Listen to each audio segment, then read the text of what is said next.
Bismillah, alhamdulillah, wassalatu wassalamu ala rasulillah wa ala alihi wa sahbihi wa man walah wa ba'd. Continue with our study of the Risala Shaykh al-Islam Muhammad ibn Abdul-Wahhab rahmatullah alayh to the people of Qasim. And we have reached his statement, وَأَرَى وُجُوب السَّمْ وَالطَّاعَةِ لِأَئِمَّةِ الْمُسْلِمِينَ بَرَّهُمْ وَفَاجِرَهُمْ مَا لَمْ يَأْمُرُوا بِمَعْصِيَةِ اللَّهِ. He said that I hold, meaning I hold to be from the Aqidah, is the obligation of hearing and obeying the Imams or the leaders of the Muslims. Barrahum wa fajirahum, the righteous amongst them as well as those who may be sinful. As long as they do not command with disobedience of Allah. ومن ولي الخلافة واجتمع عليه الناس ورادوا به وغلبهم بسيفه حتى صار خليفة وجب طاعته. And he said that, so whoever assumes the leadership of the Muslim, whoever is the Khilafah, assumes Khilafah of the Muslims, and the people are united with him, and they are pleased with him, or the one who overpowers them with the sword until he becomes the Khalifa, then it is obligatory to obey him. وَحَرَّمَ الْخُرُوجِ عَلَيْهِ, and it is haram to rebel against him. So the Shaykh mentioned, Shaykh Salih Fawzan mentioned an explanation of this faqra. من أصول العقيدة السمع والطاعة لولاة أمور المسلمين عملا بقوله تعالى. That from the foundations of the creed, meaning the creed of Ahl Sunnah wal Jama'ah, is the obligation of hearing and obeying the leaders of the Muslims, acting in accordance with the statement of Allah Tabaraka wa Ta'ala. يا أيها الذين آمنوا أطيعوا الله وأطيعوا الرسول وأولي الأمر منكم. O you who believe, meaning it is a sign of Iman. He attached it to faith. O you who believe, obey Allah, obey the Messenger, and those who are in authority amongst you. Ibn Qayyim points out regarding this verse that you have within it the verbal command, ati'u, right? Mentioned before Allah's name, ati'u Allah. And then you have the same verbal command mentioned before the messenger, wa ati'u Rasul, and obey the messenger. But it is not repeated before those who are in authority. Rather, those who are in authority, and it comes it comes as a part of a conjunction, right? It is joined to obedience to Allah and His Messenger by way of the conjunction. وَأُولِ الْأَمْرِ مِنْكُمْ, right? By way of this ataf, this conjunction here, wow. And those who are in authority amongst them. And this is because, as Ibn Qayyim he points out, obedience to Allah is unconditional. It's unconditional. Obedience to the Messenger is similarly unconditional. But obedience to those who are in authority is conditional. There's a condition. And the condition is that they do not command with what is in disobedience to Allah and His Messenger. That's the condition. For if they were to command with something that is disobedience to Allah and His Messenger, then obedience is not rendered to them at that point. Right? As we're going to see inshallah ta'ala in that which is to come. And so he cites this verse. And so it's in Nisa, verse 59. بَعْدَ أَنْ أَمَرَ بِطَاعَتِهِ وَطَاعَةِ رَسُولِهِ. So after he commanded with obedience to Allah and obedience to His Messenger, أَمَرَ بِطَاعَةِ وُلَاةِ الْأُمُورِ مِنَ الْمُسْلِمِينَ. He thereafter commanded with obedience to the leaders of the Muslims. And his statement, مِنْكُمْ أُولِي الْأَمْرِ مِنْكُمْ, amongst you, this means amongst the Muslims, that he has to be Muslim, right? He has to be Muslim. He says that أَمَّا إِذَا لَمْ يَكُنْ مُسْلِمًا فَلَا طَاعَةً لَهُ. As for the one who is not Muslim, there is no obedience rendered to him on this basis. Yes, Muslims who are living in a non-Muslim land, we adhere to the laws of the land in which we live. We don't cause chaos. We don't just gonna revolt and just cause corruption in the earth just because the leader of this land happens to be a kafir, right? So we adhere to societal norms. We adhere to the laws of the land, and we strive for safety and security, no matter where we may be on the face of the earth. Now, but when we speak about obedience to the ruler, what is intended here is the Muslim ruler, the ruler who is Muslim. Now, that is the one who gets the sam wa ta'a. Trump doesn't get sam wa ta'a like that, right? we obey and respect the laws of the land in which we live, but not on a level of sam wa ta'a, like like we're going to give to the Muslim ruler. Understand? Now, and so he says that if he is not Muslim, then there's no obedience rendered to him, meaning on the level that we give it to the Muslim ruler. فيشترط فيه أن يكون مسلما. So therefore the condition is that he is Muslim. وعندئذ تكون طاعته واجبة. Then at that point, once he is Muslim, he is the leader of the land, and he is Muslim, then at that point, obedience to him is wajibah, is wajib. والخروج عليه معصية محرمة. And rebellion against that ruler who's like this is sinful and it is haram. هذا أصل من أصول الإسلام. This is the principle from the principles of Islam. وبه تجتمع كلمة المسلمين وتقوى شوكتهم. And if we adhere to this principle, then the result that is brought about by way of that is unification of the word of the Muslims. They will be united. The Muslims shall be united under their leader, under their ruler. Naam, and their shawka, their strength and their power is going to be solidified. والنبي صلى الله عليه وسلم لما طلب منه أصحابه الوصية. So when the companions sought the advice from the Prophet sallallahu alaihi wasallam, for they perceived the nearness of his end, it was close. They said, or he said, alayhi wassalam, usikum bitaqwallah, I command you, I advise you with the obedience of Allah, wasam wa ta'a wa in ta'amura alaykum abd, and to hear and obey, meaning to hear and obey the leader, even if a slave is appointed as a leader over you. Another laysa li. Why did he mention a slave here? Because some people they have this effect of shakhsiyah with them, right? To the point that it depends on who the leader is that will determine if I'm going to obey him or not, right? And again, when we speak about leaders of the Muslims are of various levels. There's the Imam al-A'zam, the greater Imam, who's like the leader of the country, and the leader of the Muslim land, like this. And then there are his governors, those who he may appoint, and they may have a leadership capacity in some kind of way. And then there are lesser people of authority. You may have the Imam of the Masjid. He's not like Imam al-A'zam, right? But he's going to be cooperated with. He's going to be cooperated with by the people, or he should be cooperated with by the people, to make for the purpose of unifying the Muslims in that masjid, even, right? Even in a situation. The father is the husband. He's the leader of the household, right? He should be cooperated with by those who are under his leadership. He's their leader, right? He's their leader. So it's not like the wife is going to be rebelling, just outright rebelling against their husband. The children just rebelling against their father and the likes of this. He's the leader of that house. He has to be respected. He has to be cooperated with. He has to be obeyed to some extent. Now, but you have some people who their obedience is dependent upon if the leader is white, if he is black, if he is from this people or that people, if he has a good job, if he is this, if he is that.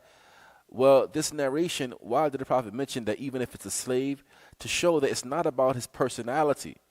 It's not about his personality, that specific individual, right? It's not just for the sake of him, right? So even if he's a slave, you have to hear and obey as long as he's the leader, right? So it's not about his his personality, rather, it's about the position that he holds. The position that he holds has to be respected, right? The position that he holds, it must be respected. Now, this is our deen, it's our religion. So he mentions that. Now, إنما another li mansabihi, it's for his post, it's for his position. قال صلى الله عليه وسلم وإن تأمر عليكم عبد فإنه من يعش منكم فيصير اختلافا كثيرا. He says, so even if a slave is appointed as a leader over you, for indeed he who lives amongst you is going to see much differing. نعم. فطاعة ولي الأمر عصمة من الاختلاف. So therefore, he is directing us to the reality that obedience to the leader, in this lies protection from differing. In it lies protection from differing, right? Because we have someone who leads our affairs. He's over our affairs. So therefore, by way of that, it protects us from infighting. If everyone adheres to the principle, right? But the problem is everybody doesn't adhere to the principle. Now, ولهذا لما سأل حذيفة ابن اليمان رسول الله صلى الله عليه وسلم عن الفتن عند ظهورها. So due to this, when Hudayfa ibn Yaman, he asked the Messenger of Allah alayhi wasallam about fitn, when it occurs, the Prophet alayhi wasallam said to him, or he said to the Prophet alayhi wasallam rather, ما تأمرني إن أدركني ذلك. What do you command me with if I were to encounter that fitna, that schism, that time of calamity and trial? What do you command me with? Meaning, how can I save myself in that time of fitna? Look at his advice. He says, I command you, and tells them Jama'at al-Muslimin wa imamahum. I command you to hold fast to the congregation of the Muslims, right? Be united with them under their leader. Be united with them under their leader. Now, because what type of situation would a person be in if the Muslims are moving one way and he moves the opposite direction, right? The Muslims, they are here and he's there. Now, and so wherever the Muslims are, unite with them, because khilaf shar, as the Prophet said, differing is evil. Schism and separation from the main body of the Muslims is evil. Now, and so he mentions, hold fast to the jama'ah of the Muslims and their imam, لأنه عصمة من الفتن, because in doing so lies protection from fitn, and likewise protection from differing. Allah Ta'ala mentioned inside of his book, وَلَا تَكُونُوا كَالَّذِينَ تَفَرَّقُوا وَاخْتَلَفُوا مِنْ بَعْدِ مَا جَاءَهُمُ الْبَيِّنَاتِ وَأُولَٰئِكَ لَهُمْ عَذَابٌ عَظِيمٌ. He says, and do not be like those who separated and split, and they differed amongst themselves after the clear proof and evidence had come to them. They are those who, for them, is a painful or tremendous punishment. So differing, Shaykh Salih Fawzani says, is evil. وَاتِّفَاقْ rahma, and unification, being united in this is mercy. And this is mercy. The statement of the author in which he says, بَرَّهُمْ وَفَاجِرَهُمْ, that I hold it to be obligatory to hear and obey the Muslim ruler, بَرَّهُمْ وَفَاجِرَهُمْ, whether they are righteous leaders or they are wicked leaders, whether they are righteous or whether they may be sinful. He says, كما مر معنا لا يشترط في ولي أمر المسلمين أن يكون صالحا صلاحا كاملا كالخلفاء الراشدين. He says, and this is as has proceeded with us. We discussed this issue 2 classes ago. From that, the reality that it's not a condition that the leader and whoever is in charge of the affairs of the Muslims be a person who's of complete and total righteousness. Now, he may be sinful. He may be sinful. So it's not a condition that he be a completely 100% righteous leader like the Khulafa al-Rashidin, for example, like the Sahaba who were leaders, like Abu Bakr. He don't have to be like Abu Bakr or Umar or Uthman or Ali. He don't got to be like that. Now, he says, bal, rather, تجب طاعته ولو كان عنده شيء من المخالفات والمعاصي. It is obligatory to obey the leader even if he may have something of sinfulness with him. He may have something of sinfulness. Now, as long as that sinfulness does not reach the level of disbelief. As long as it does not reach the level of disbelief or exiting from the fold of Islam. Because if it reaches the level of disbelief, such that he becomes a disbeliever, an actual literal disbeliever, or he exits the fold of Islam, then at that point, there's no hearing and obeying somebody like this. There's no hearing and obeying somebody like this. But if he has sins with him that don't reach this level, it doesn't reach the level of disbelief or exiting the fold of Islam, then it's obligatory to hear and obey him. And in this case, his sins are on him. His sins are on him. ولكن الاجتماع عليه, however, unifying under him and under his leadership is for the benefit of the Muslims. This is something that will benefit the Muslims as a whole. Now, and this is due to what was one of the Imams of the Salaf was asked, that it was said to him, فلان تقي لكنه ضعيف وفلان فاسق ولكنه قوي أيهما يصلح للإمامة. That so-and-so is righteous, but he's weak. So-and-so is a good person, he's righteous, but he's a weak person. While so-and-so, he's a sinner, but he's strong. So which of them is more suitable for leadership? Which of them is more suitable for leadership?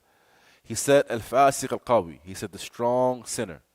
The strong sinner is better and more suitable for leadership than the righteous weak person. لأن الصالح الضعيف, and this is because he explained that the righteous weak person, his righteousness only benefits himself, but his weakness will harm the Muslims. His weakness will harm the Muslims.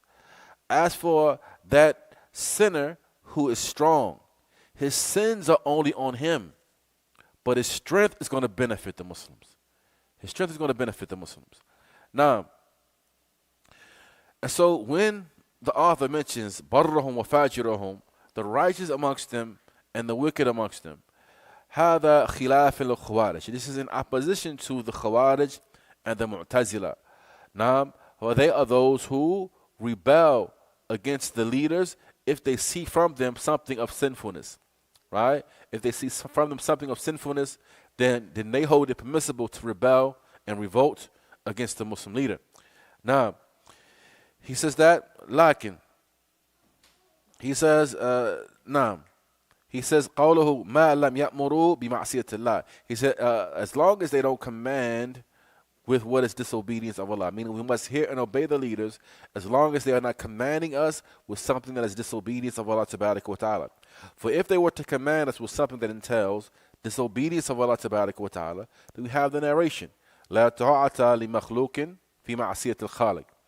There is no obedience to the creation in disobedience of the Creator. Right? So on any level of leadership, like you mentioned, the Imam al-Azam, his governors, those who he appoints to position and posts, the Imam of the Masjid, yani the husband over his household, whoever that leader may be, on whatever level he may be a leader on, if he's commanding with something that entails disobedience of Allah, then it is not permissible to obey him. It's not permissible to obey him in disobedience of Allah Tabaraka wa Ta'ala, for there is no obedience to the Creator, to the creation, in disobedience of the Creator. Now, but as long as he's the leader, he still must be heard and obeyed in other than that. He must be heard and obeyed in other than that. Meaning, as long as what he is commanding is not a disobedience of Allah Tabaraka wa Ta'ala, he must be heard and obeyed. Right? Even if you don't see, for example, that this command has come in a verse in the Quran, or this command has come within a hadith, and like this. Like what? Some of the examples that we can mention is that if we're living in a Muslim land, for example, and there are speed limits, the speed limits, right? Okay, do we find the legislation of speed limits in the Quran or the Sunnah? No, right? Still in all, as a Muslim, yani the leader has implemented that. It's incumbent upon us to abide by the speed limit, abide by the traffic laws. We don't go to, for example, Muslim lands and disobey the Muslim ruler by overstaying the visa, for example. I'm just gonna just go over there, get one visa, then I'm gonna stay with no visa, right? So I'm over here basically and essentially illegally, like that, right? This is disobedience to that Muslim ruler. It's disobedience to that Muslim ruler. Now, قوله ومن ولي الخلافة واجتمع عليه الناس. So whoever assumes leadership, he becomes the Khalifa, and the people are united upon him. وَرَضَوْا بِهِ, they are pleased with him. وَغَلَبَهُمْ بِسَيْفِهِ حَتَّى سَارَ الْخَلِيفَةُ وَجَبَتْ طَاعَتُهُ. Or even if he were to overpower them with the sword until he becomes the Khalifa, then it is obligatory to obey him. It's obligatory to obey him. هذا وجه مما تنعقد به الإمامة. So now he goes into the ways in which leadership is appointed. The ways in which leadership is appointed, and it is essentially 3. Some scholars say 4. Right? So the first path is اختيار أهل الحل والعقد له. Is that what's called أهل الحل والعقد. Memorize this term, inshallah ta'ala.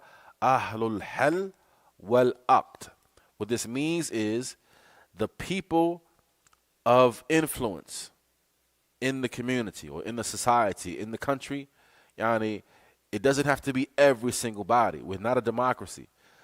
The problem with democracy is that it takes the statement of the most despicable and evil of the people and puts it on par, makes it equal with the statement of the intelligent, the righteous, the pious, right? So you may have people who should not have a voice. Due to democracy, they have a voice. They have a say-so in big matters, laws being passed, yani, governmental affairs, and so on and so forth.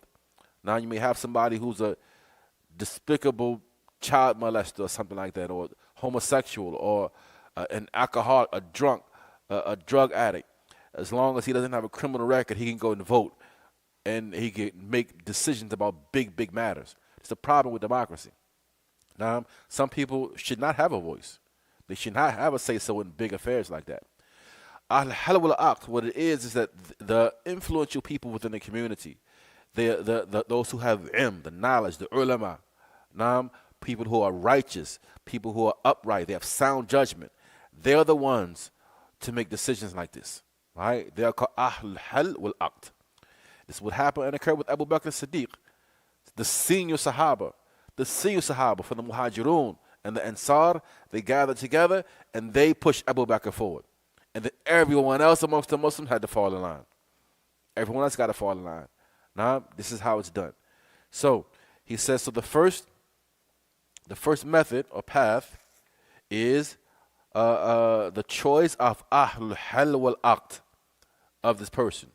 إِذَا اخْتَارَهُ. So once they choose him, right? Once they choose him and they pledge allegiance to him, it becomes binding upon everybody else to hear and obey this leader who Ahlul Hal wal Aqd have appointed and pushed forward. Now, such as the Khilafah of Abu Bakr as-Siddiq, for it was affirmed and established by way of the senior Sahaba choosing him. Ahlul Hal wal Aqd. لَيْسَ بِلَازِمْ أَنْ يَخْتَارَهُ كُلُّ مُسْلِمِينَ. It is not a binding that every single Muslim have a say-so in the affair, right? Amongst the Muslims, you have those who are from the ignorant, you have those who are from the sinful, those who are from the wicked, right? And then you have those who are righteous, those who are knowledgeable, those who are pious, those who are upright, those whose opinions we value. Now, he said, and so it's not an obligatory upon all of the Muslims, like what occurs with elections and the likes of this. وهذا ليس في نظام الإسلام. This has nothing to do with the organizational structure of al-Islam. بل يكفي أهل الحل والعقد من العلماء والأمراء. Rather, it is sufficient that the influential individuals amongst the Muslims, from the scholars, for example, the leaders and the people who have sound judgment and sound opinion, once they choose the imam for the Muslims, it becomes obligatory upon all of the Muslims to hear and obey that leader. وَلَا أَحَدْ يَقُولُ. No one can come and say, well, he's not my leader. I didn't choose him. He wasn't my first choice. I voted for her. I voted for this person or that person. Now, he says that as some of the ignorant say today. So it is said to such a person who were to put up this protest, I didn't choose him. I wanted somebody else to be the leader, so he's not my leader. Like this, we say to such a person, aren't you amongst the Muslims? Aren't you one of the Muslims? Naam. So if you are amongst the Muslims, and the people of Hal wal Aqd push this person forward, it's incumbent upon all of us to adhere to that and to hear and obey this leader or this ruler. So it's not permissible, as long as you're amongst the Muslims, for you to be divergent from them in your opinions and in your statements and in your views. Now, as we said, the Muslims are here, you're over there. Muslims are going in one direction, you're going in the opposite direction. Now, for the Prophet said, alayhi salam, al-Muslimun yadun. The Muslims are one hand. The Muslims are like one hand. Now, against those who are other than them.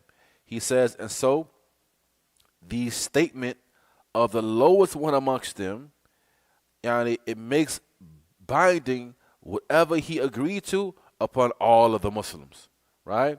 The lowest one amongst them. So what this means is that if someone desires peace with the Muslims and he was previously at war with the Muslims, right? but he desires peace now. He wants to stop fighting. If a soldier in the army were to encounter this individual and he says, okay, I want peace. I want to surrender. It's not for somebody else to come along and kill the man, right? If the soldier amongst the Muslims gave him a guarantee of peace, right? So it doesn't have to go all the way up the chain, right? The lowest amongst them, he made something binding. Therefore, it's incumbent upon, because the Muslims are one body. They're one unified hand against others who are other than them.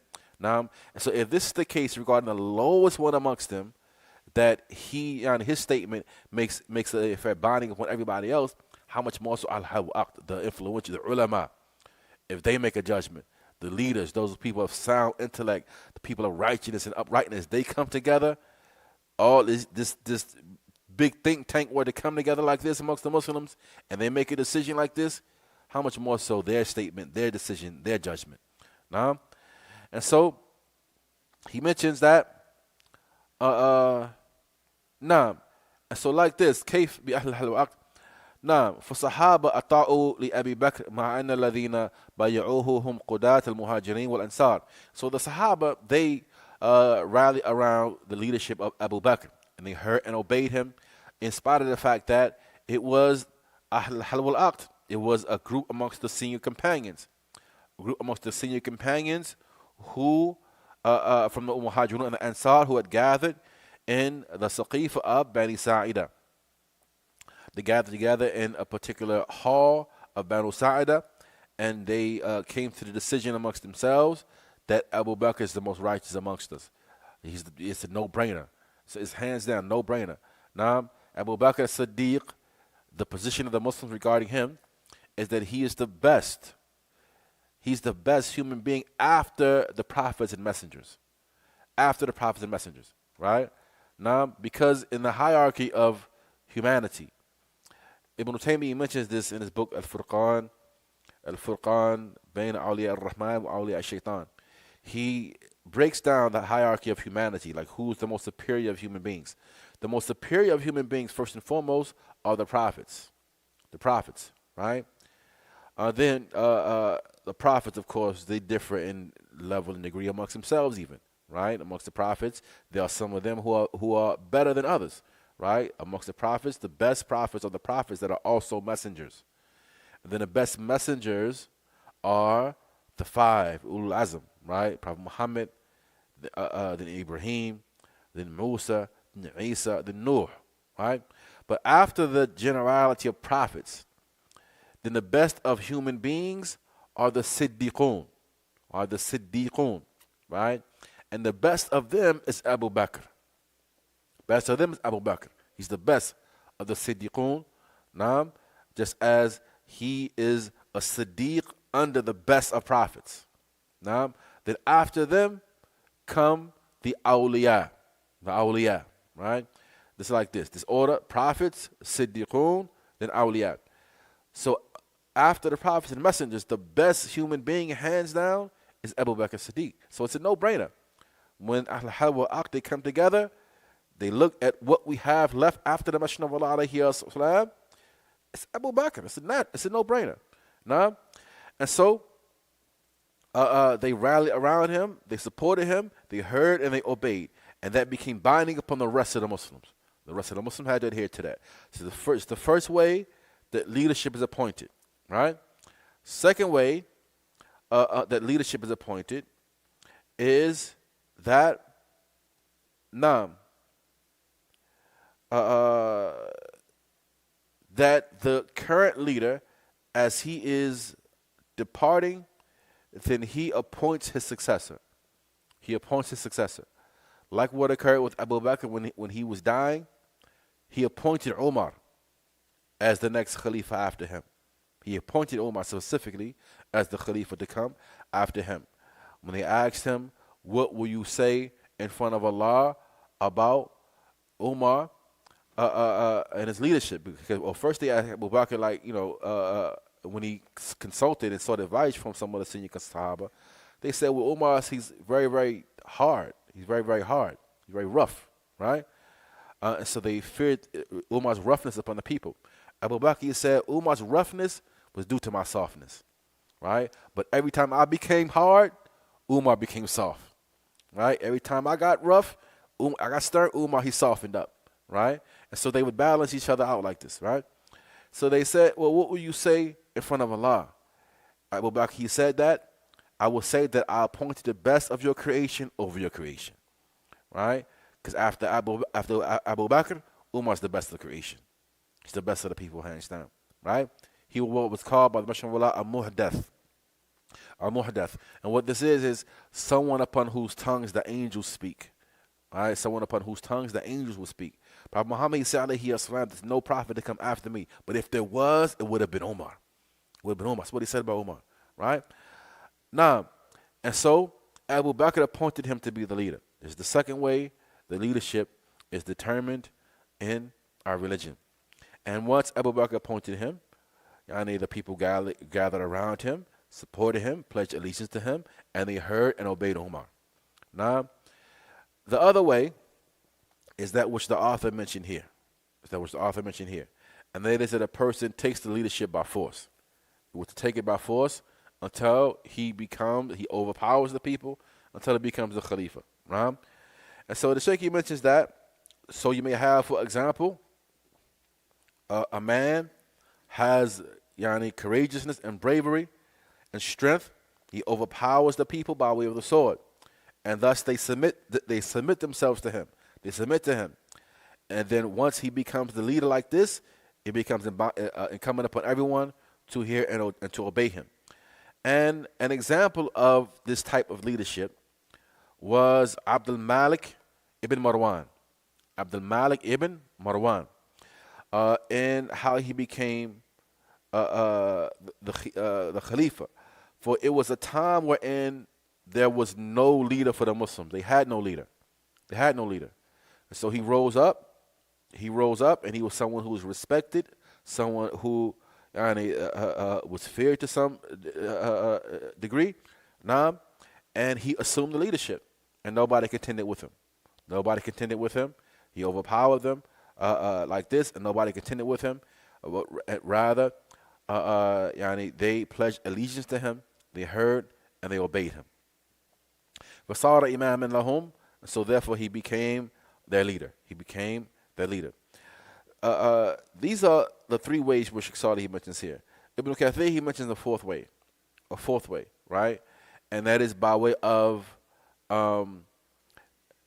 it's kind of similar to the second way that we mentioned, but it's not a direct appointment.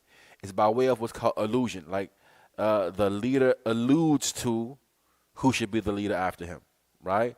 The current leader alludes to who should be the leader after him, and is somewhat known and understood that this person is next in line. Maybe you have, for example, I'll give you an example on a smaller level, a smaller degree.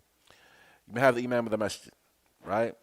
Imam of the Masjid, and he may have a student amongst the people. It's known that this student sticks closer to the Imam of the Masjid. He learns, he's very knowledgeable, he's righteous, he's pious. Everyone attests to that and understands that.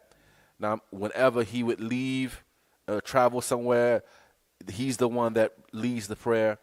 He's the one that teaches classes, gives the khutbah, things like this, right? Everyone knows this, right? Everyone amongst the community knows this. Something happens to the imam. Now we need a new imam. It's a natural choice, right? In this example, we have what occurred with the Prophet ﷺ and how he alluded to Abu Bakr being the leader after him, right? And there are many indications of this. There's how he, towards the end of his life, when the prayer came, right? And they informed the Prophet about the prayer. He said, tell Abu Bakr to lead the prayer. And the women, they said, well, even his daughter, Abu Bakr's daughter, Aisha, she said, oh, Messenger of Allah, you should tell Umar to lead the prayer. Abu Bakr, he's a soft-hearted man. He cries when he prays. We're afraid that people won't hear his voice like that. He was adamant. Tell Abu Bakr to lead the prayer. Now, so this is one allusion. Another time he alluded to that was when a woman, she came to seek a need from the Messenger of Allah. He told her to come back later. And it was towards the end of his life. She said, what if I don't find you? Meaning, what if you're dead when I come back? Naam. He said, then go to Abu Bakr. Go to Abu Bakr. Naam. He likewise said, alayhi salam, when speaking about the affair of leadership after him, Allah, His Messenger, and the believers are displeased with anybody except Abu Bakr. Right? So these are some strong statements from the Messenger of Allah, alayhi salam, but it was not for him, alayhi salam, to say so-and-so must be the leader. But these are the indications that he gave to who would be the leader after him. Right? Now,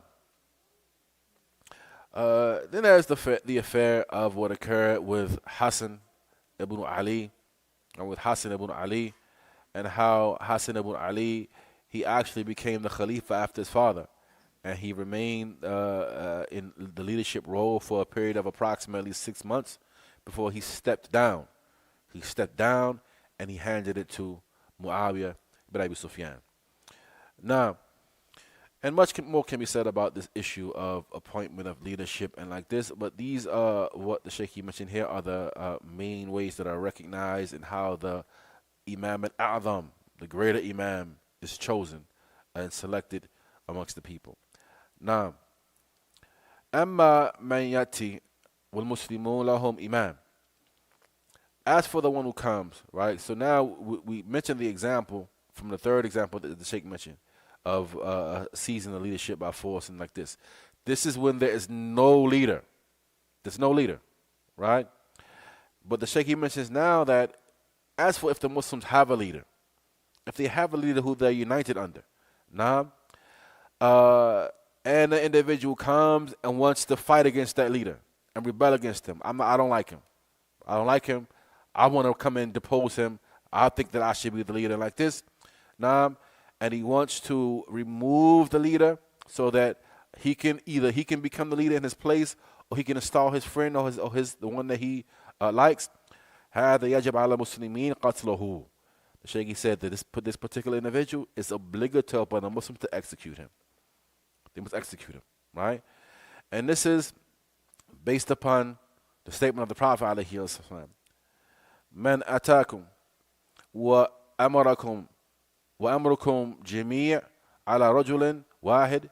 The one who comes to you, whereas you are united under one leader. You have a leader. And your shuk asakum, he wishes to separate you and split you. Then execute him. Ka'inan min kan, whoever he may be. Execute him, whoever he may be. Shows you the importance of unity in the deen of Islam. The great emphasis that Islam puts on it, because Islam, we know by way of the teachings of our religion, that separation, splitting, it brings about no benefit. Rather, it harms the Muslims. It harms the Muslims on every level. On every level. Once that splitting comes and it starts, it doesn't stop. It doesn't stop.